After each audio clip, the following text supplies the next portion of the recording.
Good wintry Wednesday morning. It is. It's closed. The whole city is closed down. I will confess to you. I think these conditions, although full confession, here at the Flynn Broadcasting Center, we got a hill on our parking lot. It's a pretty big incline. So I parked across the street. I don't want to take a chance. But I actually thought this was easier, more negotiable than the 6 or 7 or 8 inches of snow that we had prior to this year. I'm all for all the schools being closed down. Those streets did start with a pellet of ice, so it could be treacherous, but it's really not bad. And honestly, 240, piece of cake. It's one lane is pretty much already cement, asphalt, whatever the surface is. And I did not find it tough. Bryant Dacus, you and I probably came from sort of different directions. First off, did you park in the parking lot? Well, first off, my father, who paid for my truck, he says that that's his. And so whenever we get conditions like that, he says, your truck is better in this weather than mine is. I'm taking your truck. So I did not drive today. So you got driven. I got driven like I'm a child. It makes me so mad, Dave. It's one of my least favorite things. I'm like a kid out here getting dropped off at work. Did your dad pay for that truck? He did. Okay, there you go. That's end of story right there. Yeah. So I really am a kid. I mean, I am a child. Here's the lesson you should always remember at any age. We see it all the time in sports. We even talked about it yesterday. Always trace the money. You're absolutely right. There you go. That's right. All right. So that the streets are negotiable, but if you can stay in, you don't have to go out.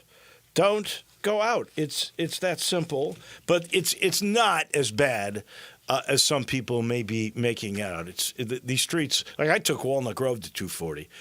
And I was thinking, well, if Walnut Grove's not bad, I'm just going to go over to Poplar. That was not necessary. So I'm just saying to you, the more major arteries, my side street where I live was a little bit slick, but not as bad as I thought it was going to be. Last night, just a few things, and we got a busy show. Dennis Philippi will give us his view of sports. Joe Dank's going to join us on the business of sports. Lots to talk about there. And then, as always, on Wednesdays, we'll talk with Jason Munz, the Tigers beat reporter for the Commercial Appeal, about the disaster that turned out to be Wichita State. In the meantime, a very nice moment last night in Fort Worth, Texas. Desmond Bain had his jersey retired. One of the former players, I'm assuming was a teammate of Bain's, said that Dez is probably the greatest player in the history of TCU. Now, full disclosure, when I worked in Dallas, I almost did TCU games, but that went to Chuck Cooperstein, so the station that I was working with, KRLD. He did TCU. I ended up doing A&M. I think they gave him first choice. He was there before me. And so he took the one closer to home. I had to go to Houston and drive every time there was a game in College Station. So I had A&M, but I knew the history of A&M pretty good because that was my beat. But Cooperstein could have told you about TCU. I have no idea if he's the greatest player in the history of TCU. I know he's good enough where they retired his number. And I know he was very humbled by that last night, you could see. He had his son on his knee at the press conference. That was kind of cool. And I noticed his wife is about to have another baby. So the Bain family is getting bigger and bigger. TGL last night. Did you watch any of that, Bryant Dacus? I did not. Really? Nah, I did not watch it. What? No. What? You're the demographic they're after. Yeah, no, I didn't watch it last night, unfortunately. I did. Wow. Did you love it? No. I mean, I like it okay. I do. Sure, I think it's okay. I think it's doing all right. Yeah. We'll get more into those numbers, not this week with Joe, maybe the week after. But last night, there was a moment that Tiger Woods said is the most embarrassing moment in his entire career. Did you see? We probably saw the Twitter. Yeah, I saw it on Twitter. Highlight. Yeah. So what happened last night is he hits a drive. It's pretty good. but they're on a par 5. It's a decent distance away. I don't know what he's thinking. But he asks, and Kevin Kisner says you got 99. Now, caddies and all of that, sometimes when it's pretty obvious, they only give the last 2 digits. They don't give the full picture. For some reason, Tiger thought 99. So he takes out a 60-degree lob wedge to hit it 100 yards. That's what he wants to hit it. And he hits it perfect. He hits a 100-yard shot. Unfortunately, it was 199 yards away.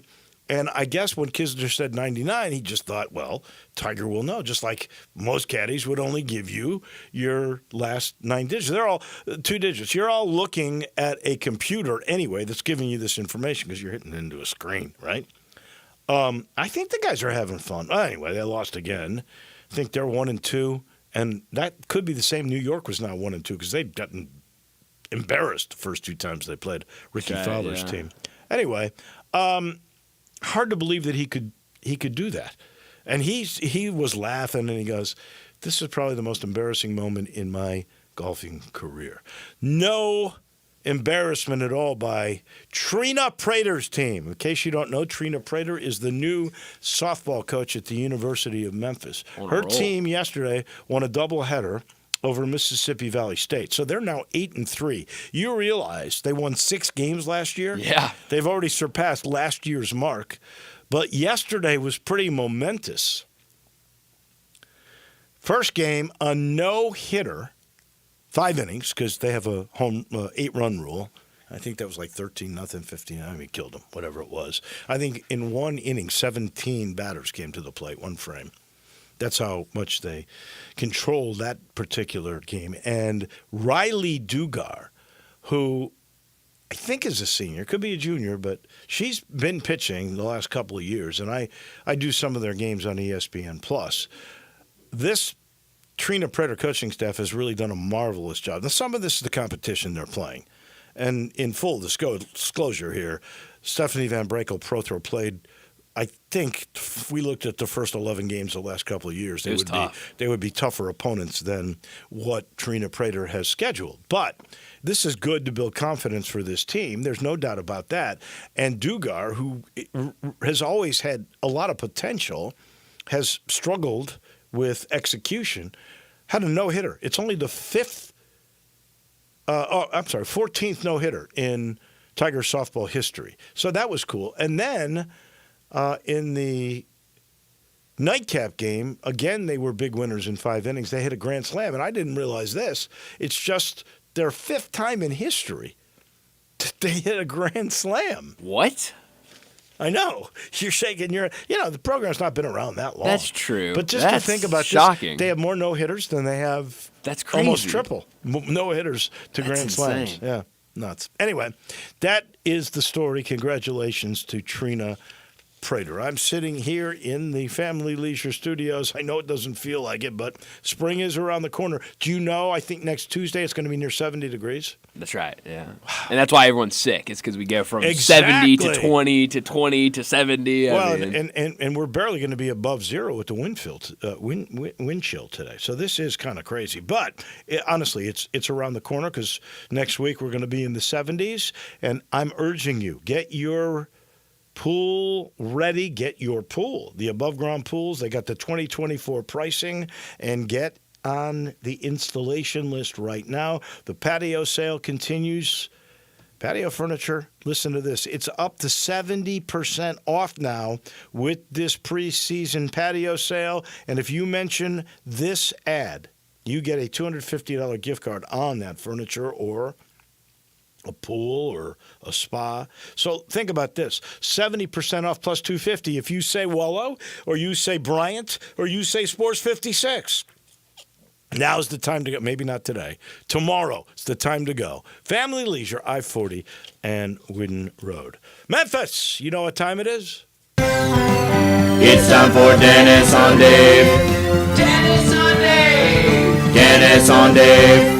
Welcome to Dennis on Dave. So for the first time, Dennis doesn't make it in. He is nice and cozy in his Cooper Young Palace. You got the fire roaring. What's going on, Dennis? Good morning. I'm sorry. I'm sorry that I'm calling in. I'm sorry I'm not there physically, but my father isn't here to drive me to work. Yeah. So I would have Makes had to it drive easy. myself, or I would have had to ask my wife to drive me. So, I'm sitting here in my house in Cooper Young. TGL was on my TV last night. I wasn't watching it, but it was on my TV because my TV is always on sports, and I just wasn't interested in any of the college games that were being played last night. And because I'm not one of those people that will just watch anything and be interested in it. I just didn't care about these other college games. My wife can, honest to God, can find a rooting interest in any sporting event. She picked a side in the Puppy Bowl. So I mean, she can find a rooting interest in anything, and I'm not like Dacus. I don't make it more interesting by betting my dad's truck or whatever he bets on that.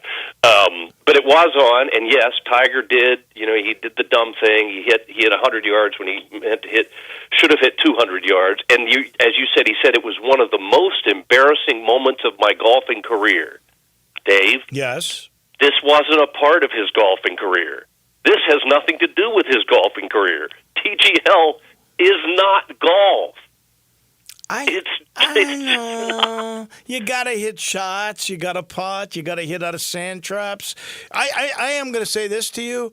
If you listen to the players, I have no idea how much money they're making from this, but they seem to be enjoying the whole process, and they are, honestly, they are trying to get more people involved in their game, which ends up making them more money. Dave, I don't want to see athletes having fun. I want to see athletes being crushed by pressure.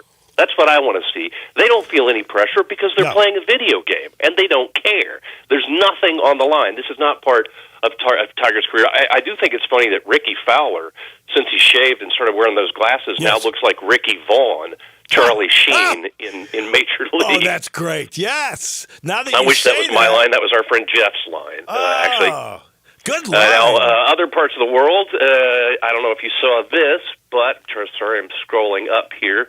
Kyrie Irving wants to play for Australia in the Olympics in Los Angeles in 2028. Did you see that? No. And what is his connection with Australia? Is that part of his theory, by the way, that the world is flat?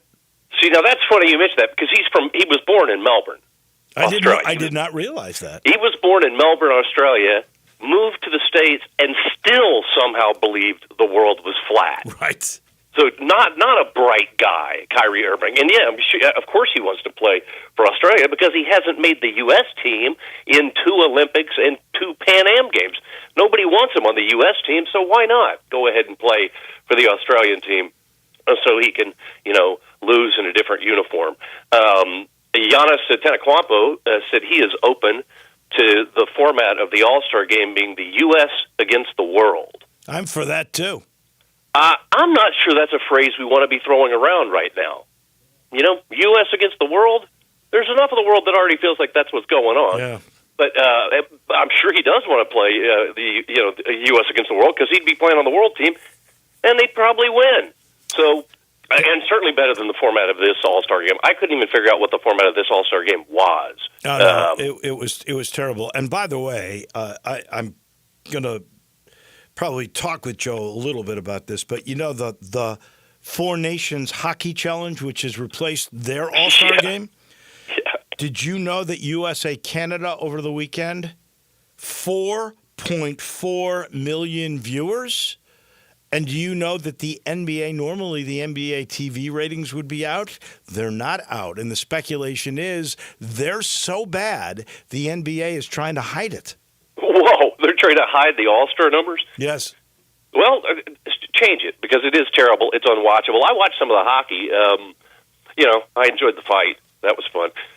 Staying with basketball, hats off to Kenyon Martin, who told Ja Morant's dad, T. Morant, to sit down and shut up. I'm sure you saw this. You may have already talked about it. No. But saying that, you're not the center of attention. Ja is. He said, as a man, you're embarrassing your son, all of which is true. This is the first time I've ever liked Kenyon. because he played for Cincinnati Like killed when they us. were in the same conference with the Tigers. Oh, yeah. So I hated him. I hated all former Bearcats.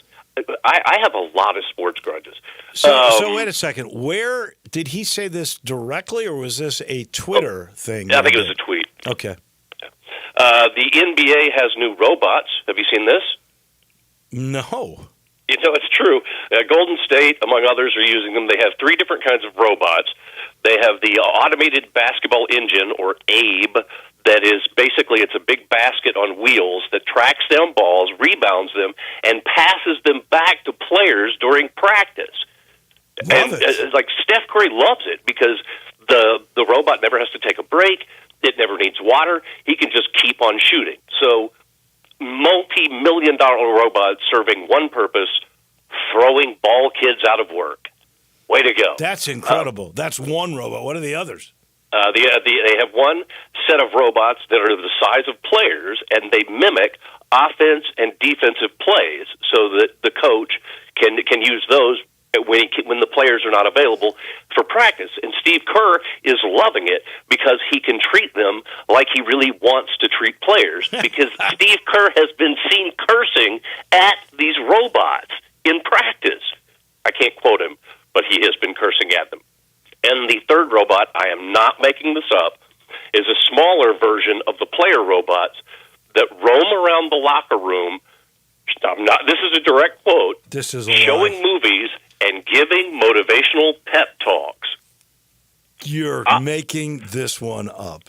Dave, I am looking at a picture right now of like a 3-foot-tall robot with a goofy robot face giving a pep talk to Draymond Green. That is a photograph I'm looking at right now. These are all... Do me a favor. Take a picture of that and text it to me. I will. Because I want to see that this is real.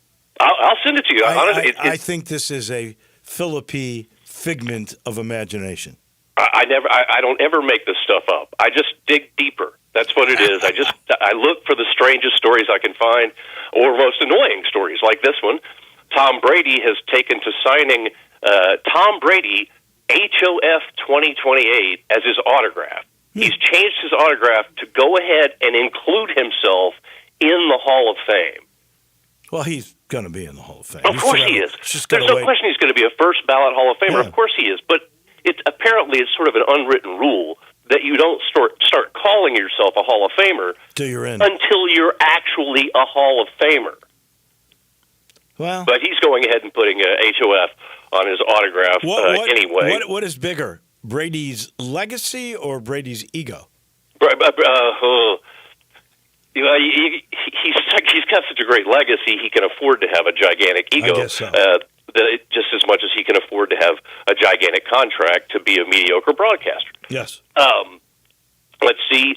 Aaron Rodgers has, quote, a tentative intention, unquote, of playing next season, considering he's 41, coming off of a 5-12 season with the Jets, and his worst season statistically of his career, and he says he wants to play for a team that wants to win now.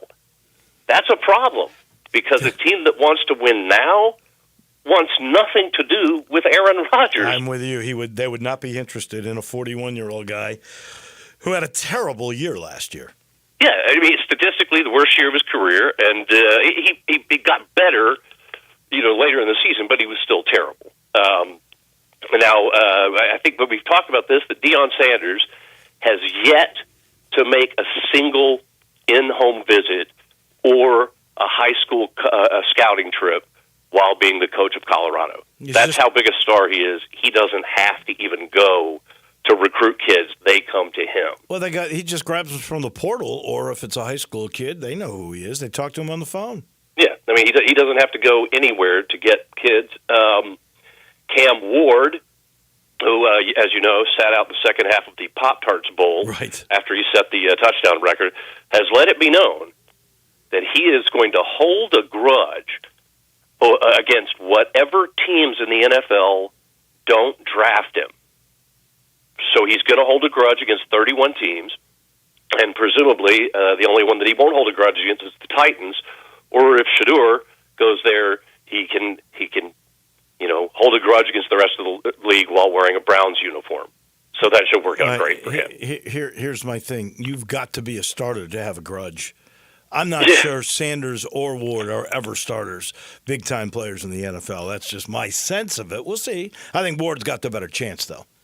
Oh, I think Sanders will be a starter in the NFL. And one last thing, we haven't talked about this, and I've been meaning to get it, what are they doing with these ads of Rob Gronkowski and Sam Elliott for insurance? Have you noticed these ads? Yes, I have, and I do think they're very silly, but we remember them, don't we?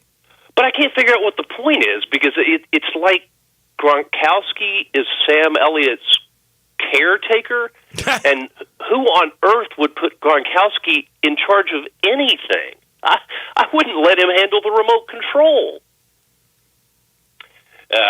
That's about it for me. All right. As always, good. Stay warm, stay safe. It's really not so bad out in the streets. Well, you're from Chicago, dude. The rest of us are from the South. This is a blizzard to us. All right. Well, be safe.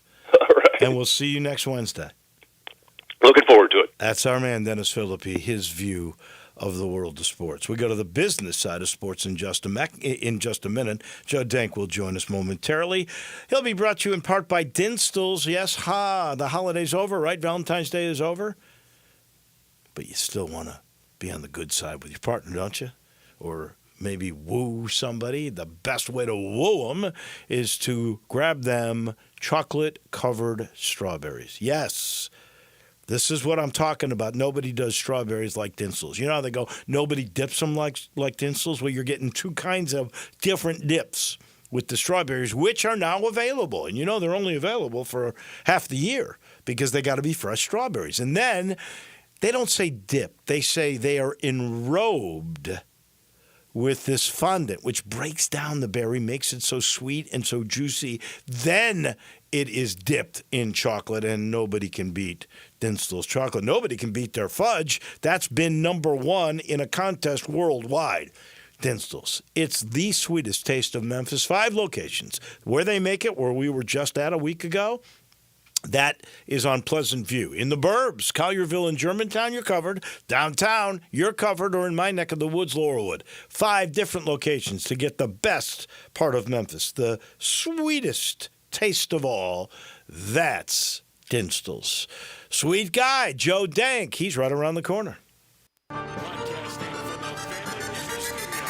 We are Sports 56 and 98.5 FM.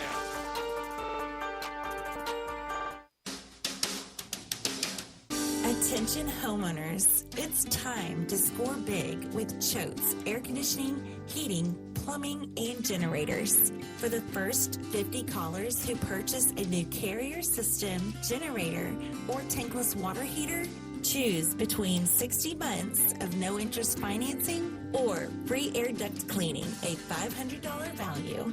Plus, don't miss our $39 February deals. Choose from a furnace tune-up, a sewer inspection, or an electrical panel inspection. It's the perfect way to prepare your home for the season. But hurry, this winning deal ends February 28th. Don't fumble this opportunity to claim these amazing offers. Call Choates today at 347-8086. And remember, Choates, let our family serve your family. Bobby J says get to the Gossett Kia President's Day sales event today at Gossett Kia on the Pike. You'll find 2025 Kia K4 LXS for less than $5 a day at $159 a month with class-leading torque and fuel efficiency. 2025 Kia Telluride S with more power, larger cargo bed area, and more ground clearance than Nissan Pathfinder $398 a month. 2025 Sportage EX, better overall consumer rating than Toyota RAV4, longer warranty for Evans.com at $279 a month. All with $49.99 due at signing. Plus Kia's 10-year, 100,000-mile powertrain limited warranty. Call Bobby J. He'll put you in a new Kia today. Gossett Kia 1900 Covington Pike. Online, KiaCovingtonPike.com. If you want it, we got it at Gossett Motor Cars. Acquisition fee 20,000 miles per year, 20 cents excess mileage. K4 SEO 233118, MSRP 25320, Telluride SG 59624, MSRP 41060, Sportage S719 2005, MSRP 30660. Includes all rebates and incentives. Must finance through KFA. Excludes tax filing license 895 PF with approved credit. Dealer stock only. CD for complete details. Offer valid through 3/2/2025. During the tax season, your sensitive info does a lot of traveling to places you can't control. Stopping off at payroll, your accountant or tax preparer, countless other data centers on its way to the IRS. Any of them can expose you to identity theft because they all have the info on your W-2, just the ticket for criminals to steal your identity. No wonder the IRS reported tax fraud due to identity theft went up 20% last year. You need LifeLock.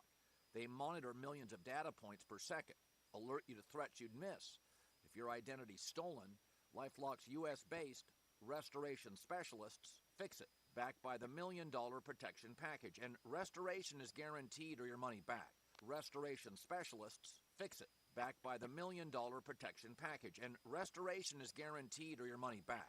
So don't let identity thieves take you for a ride.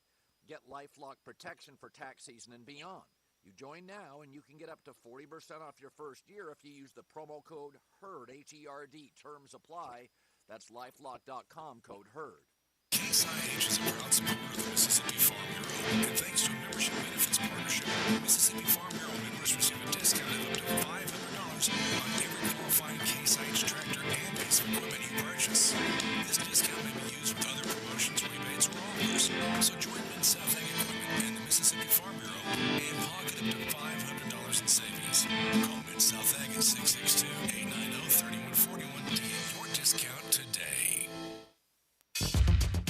Now back to Wolo and Friends on Sports 56. Here once again is the voice of the Tigers, Dave Wolo. All we hear is radio. So, Dennis Philippi wasn't lying. He sent me the picture of Draymond Green with this robot while he's working out, giving him a motivational speech. Huh. It's crazy. That is crazy. Nuts. Wow. Let's head to Cordova. Our friend Joe Denk, even though he's from the great state of Wisconsin where there's snow all the time, was a little hesitant. He's getting older to come in today. Good morning, Joe. You ever hear these robots? 3 robots now. I thought he was making this stuff up, but he wasn't. Yeah, no, I had not heard that one myself. No, if you live long enough, you see lots of things, David. No kidding. No kidding. All right, every year, you and your daughter, who, by the way, is a producer and a director for ESPN, take a daughter-father trip. This year it was to Gallagher-Iba, Oklahoma State. And I know that was, because I've done games there, that is a very cool venue. Tell us a little bit about that trip and maybe some of your favorite venues that you've gone to on these trips along the way. Yeah, I will. So listen, this was an interesting thing. This started, let me take you just to the beginning real quickly, but in 2009, Jody was a freshman at Marquette, and she said she wanted to go to the Big East tournament in New York City at Madison Square Garden. So we went to the Thursday quarterfinal game, and the fourth quarterfinal game that day is a game you might remember hearing about. It was UConn played Syracuse. The game lasted 6 overtimes. Yeah, I watched it. Took 3 hours and 45 minutes. It ended at 1:30 in the morning. It started at 9:30. Somewhere around overtime 3 or 4, I looked at Jody and I said, hey, let's make a deal right now. We're at the Garden, which is the greatest basketball cathedral in the world. Once you're out of school and you're an adult, let's once a year take a trip to what we call the basketball cathedrals, college basketball cathedraals around the country. And, of course, we agreed. I mean, shoot, we're sitting at the Garden watching a legendary game, right? So, as you said, we were at Gallagher-Iba a couple of weeks ago. It fits the bill perfectly. You know, this was our 12th trip this year, so Gallagher-Iba came in 12th. When we finally got it underway, the first place we ever went was Hinkle at Butler. Yeah. We saw Marquette play at Butler that day, and I mean, Hinkle is Hinkle, right? You've been there; it's a great arena. It's one of the all-time best. It's Hoosiers, right? Where they played the championship stuff in the film Hoosiers. Exactly. So I kept saying, we've started here. How can you get better than this? But quite frankly, the next time we went out the next year in Philly, we went to the Palestra. And I will tell you, the Palestra is my favorite building that we've been to on this journey. I have never been there. We're in Philly every year. I say every year to myself, I got to plan this where I go the night before a Tiger game with Temple. I go to the Palestra. Everybody raves about it. What is it? The intimacy, the closeness? What makes the Palestra the best venue you've been in? Let me tell you, the most interesting thing about the Palestra, it's on the campus of the University of Pennsylvania. It is next door to Franklin Field, home to the Philadelphia Eagles and Green Bay Packers 1960 championship game, home to the Penn Relays. It's just in a great neighborhood. It's all of this. Used to be Army-Navy all the time. Exactly. So it's just history's all over the place. But in the concourse, if you will, the outer corridor of the Palestra are these just incredible murals of people who have played there. And, Wilt Chamberlain played there. Kobe Bryant played there as a high school kid. He was a Philly guy. And then everybody in between those two. And these just great, unbelievable murals. And then you go inside and, it still says Big Five on the baselines because it was always a Big Five. Now they play on their own campus arenas in many cases. But it's Penn's home court, but for years it was home to all of the Big Five games, and they played each other. And that, of course, is Nova and Temple and Penn and others. And it's just one of those special places. So, the Palestra was really great. My two favorite places we went to, just because of, as a kid, these were great programs and meant things as I was growing up, becoming a basketball fan. Pauley Pavilion, we were there. It just happened to be Kareem Abdul-Jabbar Day, the day we were there. So that was special. I love Pauley Pavilion. I do. I think that's a great place. It's really cool. And I loved going to the Assembly Hall at Indiana. And I will tell you, and we'll never forget it, we were sitting at the Assembly Hall. Indiana was playing Maryland, and there was like a collective gasp in the crowd late in the second half. And everybody was on their phone, and that's the day that the word came out at that moment that Kobe Bryant's helicopter had gone down and he was killed. Wow. And we were in that crowd, and we shared that with all those people. And people were just stunned. And what an interesting place to be when you got that news in terms of people who love the game, right? Yeah. I have not been to one of the places that I haven't been to the Palestra, but there was one other one you mentioned I have not been to that I would really like to go to. Last year we went to the Pit in Albuquerque. Have you been there? No, never been to the Pit. I know the Tigers were there right when I first arrived in Memphis, and I was not quite connected with the teams yet, so I missed that. But the Super Pit is one place I definitely would like to go to. It's on my list with the Palestra. The one thing I don't necessarily agree with you, and I know it's all about the history, which is kind of cool, but I don't think Madison Square Garden is that great a place. Well, it's just again. That is just about the history, though. I mean, all of the great games, all of the great players. First of all, it stinks when you go in there because the circus was just there or something like that. Look, it's an amazing thing from that standpoint. Yeah. And look, there's a train station underneath it. I know it. Well, so I'm reading this book about the Bird, when Bird and Magic, and you had Showtime was on the way out, and it's the mid '80s in the NBA then, and they talk a little bit about the history of really how the NBA began. And I did not know this, but the old Boston Garden was one of the original teams in the NBA, Boston Celtics, and they put together Boston, the Palestra. There was some place in Providence. The league was put together because at the time boxing was number one in the world, and the owners of the venues that had these things for boxing wanted more events in their building. They invented the Ice-Capades right before they invented 7 teams in the NBA just to fill buildings, just to have dates. It was pretty impressive. And they talked about really how weird the Boston Garden was because it was on a railroad station just like the Garden. And by the way, the guy that did Boston Garden did Madison Square Garden. Same thing.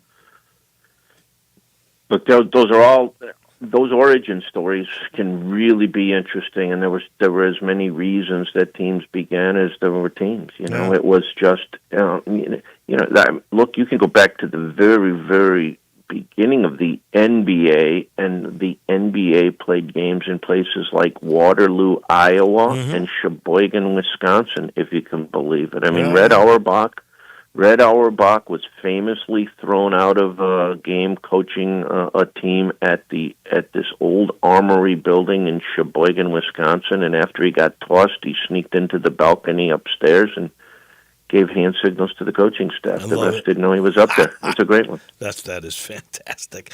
All right, speaking of travels, you and your daughter every year do a great one. I don't know if it's as tough as the one Northwestern had to do, or even my Tigers for that matter, going from Tampa to Wichita from 80 degrees to 0. But the Northwestern Wildcats had to play a game last week in Oregon with a 10 o'clock Central Time start. This is not unordinary. This is commonplace in both the Big Ten and the ACC. How do we deal with all of this? 2 time zones, I think that's a big difference in the way you play. I do. Well, I think it does matter, and look, it's even exacerbated more if a team resides in the Eastern Time Zone, because you have certainly Big Ten teams in the Eastern Time Zone now, but you also have the majority of the ACC is there, right? And the ACC brought in Cal and Stanford this year, right? And it was interesting. The UCLA coach Mick Cronin went off a couple of weeks ago, back in January, and he made what kind of seemed like a really stunning comment at the time. He said, "We've seen the Statue of Liberty twice in 3 weeks, and this is the UCLA basketball team traveling." Right. So these are very difficult. We talked about this, and to think that you might have a team playing at Stanford and having a tip time there of 8 p.m. at Stanford, that is 11 o'clock in places like Chapel Hill. It's wherever you are in the ACC. If Miami is at Stanford, think about that. That's what I was just going to say. That's got to be the longest trip. Miami to either Stanford or Cal. You'd probably go through San Francisco either way. Well, they're probably chartering into a smaller airport. I'm not 100% certain. But that has to be the longest trip that there could be. From Miami to Cal? That's crazy. It's quite interesting. And I did look. So, the leagues knew this was going to be a challenge, and so they developed some things and some kind of structure to do this. So, for example, in the Big Ten, the Big Ten plays a 20-game conference schedule. So you play 14 teams one time. You play 6 opponents twice, okay? And for the 14 teams that will travel west, they will either go west to play USC and UCLA with a 3-day separation between the same games. So if you make one trip to the west, you'll play USC or UCLA. Or the other half will go to play Washington and Oregon. Right. But again, the game will be played, 3-day rest, and then the game will be played. So you figure you're traveling the day before and at the day after at the very least, right? Right. With the 2 games plus the 3 days, it's a 7 or an 8-day trip to do that. That's tough enough in season for any team in what we once knew to be the Big Ten going out there. But now think about this. The West Coast teams, they have to come and make 3 trips, 3 2-game trips back to the Midwest or even to the East. In the case of USC and UCLA, they will make 3 different trips this year. One will be a combination of Maryland, Rutgers. The other would be Illinois, Indiana. And the third trip they take is Purdue and Northwestern. So same deal. They come and they play those games with 3 days apart, but they got to do it 3 times. This is so. In the case of Washington and Oregon, they each make 3 trips to a combination of Iowa, Wisconsin, Michigan, Michigan State, or Ohio State and Penn State. So I don't know how long I don't know that can't be good for the teams. No. This is a silly thing in the day and age of college sports that we're in now to even bring this up. But if you're making 8-day trips in season from Rutgers to L.A. or from L.A. to Maryland, Rutgers, whatever it is, clearly nobody's going to class. Again, I say that might be silly to think about, but what is our expectation that anybody's going to class if you're taking 3 8-day trips? Well, they're all online classes now. That's what they're all doing. That's for sure. And how much you learn from that, that's anybody's guess. I can't tell you that. I'm not an education guy, but I'm going to ask you this hard question, and you're going to be Nostradamus. Will this be sustainable? 10 years from now, will this be the setup? What I think is there may be an evolution. Remember, this is all the result of TV dollars designed to create football super conferences, okay? And I think what we'll find out is we'll have super football conferences, and we'll go back to some traditional configuration of all the other sports. Yeah, that makes sense, because I can't imagine baseball teams, like even Ole Miss this past week, we caught up with them on our way back. They were doing a commercial flight from from Dallas because they played in the tournament in Arlington. Yep. The football and basketball teams are chartering. All these other teams are not. The city council gave $80 million for a $550 million FedEx Forum update. I hope that the rest of that money doesn't start getting spent until the Grizzlies re-up and elongate their lease with the city of Memphis. That's a discussion, Joe, that we'll start with next week. Very good. Thank you. Stay warm, stay dry, stay safe, and we will chat 7 days from now. That's our man on business, Joe Dank. We take a break. When we come back, we'll be chatting with Munzie, the beat writer for the Commercial Appeal. He's brought to you by Southern Security. So if you are a small business owner, maybe you're buying your first home, Southern Security, they should be your trusted financial partner. And I'll give you a bunch of reasons why. First of all, 75 years of serving the Mid-South. They have the best rates. They have unreal service. They'll talk with you about any kind of question you might have, and they always have the newest technology. They've been voted best credit union in the Mid-South for 6 consecutive years, working on number 7. And you can join the Southern Security family 2 ways. Go to southernsecurity.org or just call and talk to a human being, one of their members. It's that simple. 901-452-7900. Southern Security, proud supporter of the Tigers, and they are your home team credit union, federally insured by NCUA. To Mississippi we go momentarily. Munzie's right around the corner. Be sure to follow us at Sports56 WHBQ on Twitter, Facebook, Instagram, and YouTube to watch live video of our shows, stay up to date with station events, and have chances to win prizes. Don't miss out on anything that's going on. Follow us at Sports56 WHBQ. Locally owned and operated for over 40 years, Automatic Gates Construction tailors custom gate solutions for all your residential, commercial, and industrial needs, including repairs, maintenance, and installation. Automatic Gates Construction specializes in designing and installing automatic gates and fencing that seamlessly blends security, functionality, and aesthetic appeal. Elevate the safety and efficiency of your property with a premium gate solution. Automatic Gates Construction at myautomaticgates.com.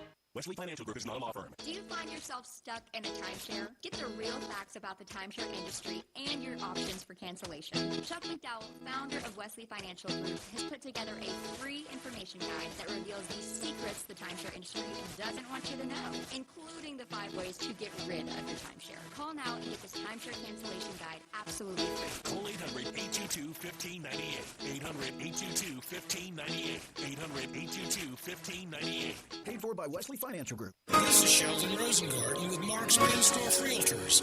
I'm often called Sheldon because I sell homes and work with buyers and I get the job done. There are 7 keys to successfully selling your home quickly at a great price. First, call me. I do my research and advise you on preparation, presentation, and proper pricing that gets you the activity to get the best price. Follow my advice and it can happen. I did mention 7 keys to a successful sale, didn't I? Well, if you use the first key, calling or emailing me, you really don't need the next 6 keys. Remember, Remember that Shell Done Rosengarten at 483-0546 or MemphisRelocate.com.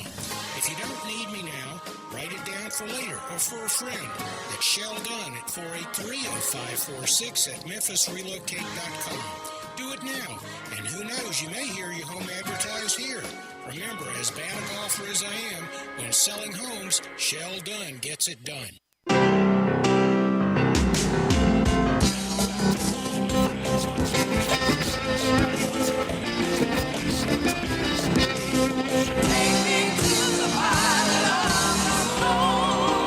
We always end our Wednesdays talking to the commercial appeal beat writer for the Memphis Tiger basketball team, Jason Munz. I always enjoy the conversations. And Munzie, I start you off with a tough one today. If the Tigers were to lose another one, and the one at UAB could be a difficult, slippery one for sure, does that put them in the 8-9 game already? I mean, what's going on with the dropping that we have seen from just the one overtime loss on the road at Wichita? Good morning. Good morning. So it does appear that way. Like if you trust and if you believe what all the pretty much all the bracketologists are saying this week, then you think that at best Memphis is a 6 seed, and some of them believe that Memphis is a 7 right now. So a lot of them do.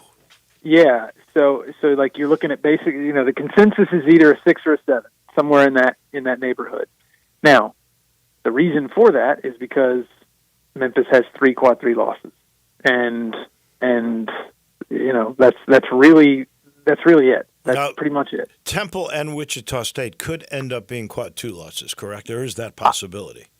It is possible. I think Wichita has a much better chance of becoming quad 2. Today they are 136 in the net. All they have to do is finish in the top 135 for that game to convert to a quad 2. Now they have to finish at 135. Doesn't mean they go into the 135 and then fall out of it. They got to stay in that 135. They're very close. They have opportunities. They play UAB. They play North Texas. They play FAU tomorrow night. FAU, is a little bit lower, but it's they're coming on strong. FAU is so they have opportunities that could help them get into the top 135 and stay there. I think that's more likely than Temple. Temple's around 150, I think 151, something like that. And they do not have any of the same type games playing the better competition. I just don't think Wichita State's that good. They're going to win those games. I just think Memphis got beat. That team was ready. The crowd was fantastic. It's always a tough place to play. And I'm not trying to make excuses because the Tigers did a poor job on a lot of different fronts. They did. But it didn't help that they played in Tampa, 9 p.m. Eastern, 85-degree weather on a Thursday night, and then had to turn around. The guys didn't get into their houses till 3:30 in the morning on really Friday morning, leave, and then have to play a Sunday morning game at 11 o'clock means you're there at 9. That's a tough swing. The league didn't do them any favors. Wichita State was much better rested, and frankly, the Tigers had their number of late, except for the Kobe Rogers crazy game at the tournament when the team had quit the year before, and so it was prime time ready for an upset. Honestly, I'm not shocked by the whole thing. I was shocked by the line being 8.5 to begin with. I thought it would be more like a 4-point game because they had won 3 in a row. Yeah, but that's the problem with this league. And because of it goes back to the way they schedule, which the commissioner has to put his foot down, like honestly, Mike Slive did with the SEC 15 years ago. You've got to start playing better teams in the non-conference so that you have a shot to up your net ranking to begin with. You're 11th, and there's a reason. We did this on this show. How many bad teams were scheduled by 2 or 3 teams in the league? Most of them did not play good non-conference schedules. Yeah, 27%, and this is taking Memphis into account, who did not play any sub-300 KenPom teams this season in the non-conference. This is taking everything into account in the conference. 27% of the potential non-conference games were sub-300 KenPom. And again, Memphis was one of only 2 teams in the league who did not have a team like that on its schedule. FAU was the other one. Everybody else scheduled at least one sub-300 KenPom team, and 2 teams scheduled 5 sub-300 KenPom teams. Right. Now, getting back to the original question, is there a possibility Memphis winds up on the 8-9 line if they lose one more game? Yes. As we sit here today, the game at UAB on March 2nd is a quad 2 opportunity. So if you go there and win, you increase your quad 1 and 2 record to 11 and 2, which is just as sterling as it gets for the league that you're in. Right. Like that's just incredible, and it's frankly it's the reason why Memphis is as high as a 6-7 seed right now, because again, 3 quad 3 losses, you're on the bubble. Like you should be on the bubble if you have 3 quad 3 losses. Now, again, as you mentioned, if the Wichita State game becomes a quad 2 instead of a quad 3, then you feel better about a 6. If you win out and you win the league, the regular season league, you win the conference championship, and you've got 29 wins going into Selection Sunday. I'm not convinced that a 5 is completely out of the question if you start blowing these teams out and just really steamrolling. Right. But if you lose one more game and you believe what people are saying, that they're right there in that 6-7 range today, then they're absolutely, even if it's the game at UAB, I think you're looking at a ceiling of 7, and potentially you're giving the committee another reason to make you an 8 to slide you further back than that. So, this bubble talk, like Memphis is nowhere near the bubble.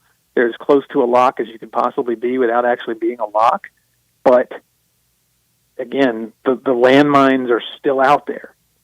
Like Memphis has to win the games. They have to avoid the landmines, and they got hit by one at Wichita last week. How will they react? And all year, if they lost a game, they came back strong and won the next time out, even Mississippi State to Ole Miss. That was, I thought, pretty darn impressive, way they rebounded. Now you got an FAU team that you beat the heck out of. You've had a whole week of rest. They should come out and win that game by at least 10, 15 points. They beat them by, 20-something? 28 at Boca. Yeah. Now, that was on January 2nd. It's been a long time. And FAU has picked up some steam lately. They've won 5 in a row. Now, they host Wichita State Thursday night, so they're going to be on a little bit of short-ish rest. Playing them Thursday night and then coming here for a Sunday early afternoon game. So, you and Memphis has got a whole week to prepare, so you kind of feel good about that. You pointed out that, yes, every time Memphis has been back into a corner, they've responded. I asked Tyrese Hunter this question after the Wichita State game outside the locker room. I said, how do you think this team is going to respond to this? And he said, I'm going to make sure that we respond well.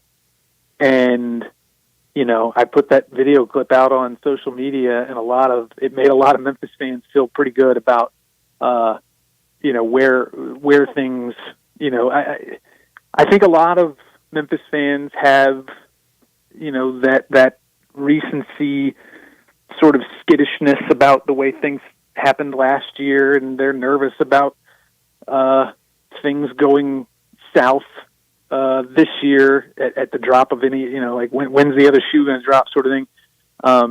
I think a lot of people were encouraged by the way that Tyrese Hunter, answered my question. So I fully believe that Memphis will just snap right back out of it and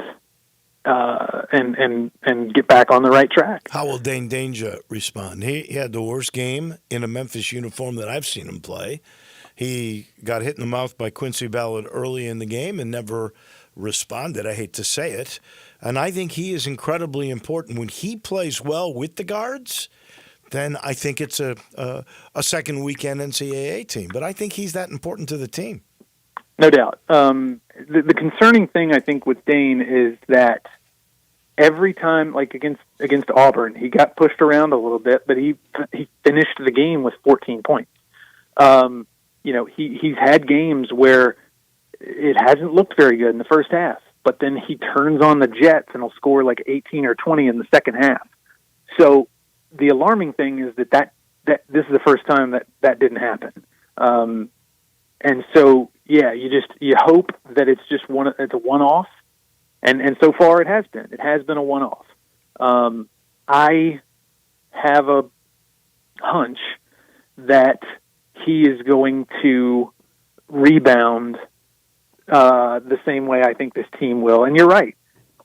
He is as like if he is playing well, if he's engaged and he is playing well, it significantly raises this team's ceiling. And so getting him back on track, getting him, getting him re-engaged is a very, very important. All right, and in 30 seconds, because we're pretty much out of time here, what's your theory on why the Tigers' free throw shooting has plummeted? It was 78% in league games. Now it's down to 65%. Do you know how many times since the Mississippi State game on December 21st, Memphis has had a game where they finished better than 75% at the free throw line? No. Once. My gosh. And it was at East Carolina, and it was only 78.9%. I don't know what's going on. I genuinely do not understand why. And that's not a very high bar for one game, 75%. Right. That's really not a very high bar. And so the point is, they've not had an 80% or better since December 21st, almost 2 months ago. I genuinely don't know what the issue is. But that's the sort of thing that gets you beat in March. No question. And they got to figure it out. They do. As always, my friend, I appreciate it. We'll talk to you next Wednesday. Thank you, Wolo. See you Sunday at FedEx Forum. That is Jason Munz, the beat writer for the Commercial Appeal. He's brought to you by Grind City. I know he likes Grind City products. I've actually had a tiger tail with him. You can get any of the Grind City products all over town, like Spirit Shop, Eddie Connor's Place at Poplar and St. Nick. They're everywhere, and they're so good. The best thing is to go downtown. Not today, but go downtown to the brewery when it's going to be near 70 degrees next Thursday or Tuesday, whenever that is, and enjoy. By the way, they're building a permanent stage. It's going to be a concert venue. You get a great view of the city and the bridges and picnic tables and everything. It's just a great place. And then, of course, you've got the product like Gator Patrol, the Tangerine Cream Sour, but all the beers. They're all so good. Spring's coming. It's beer time. The best place to go is Grind City. That'll do it for us, Johnny Radio. Hopefully he's made his way here. We'll see you bright and early tomorrow morning. Have a great day, everybody.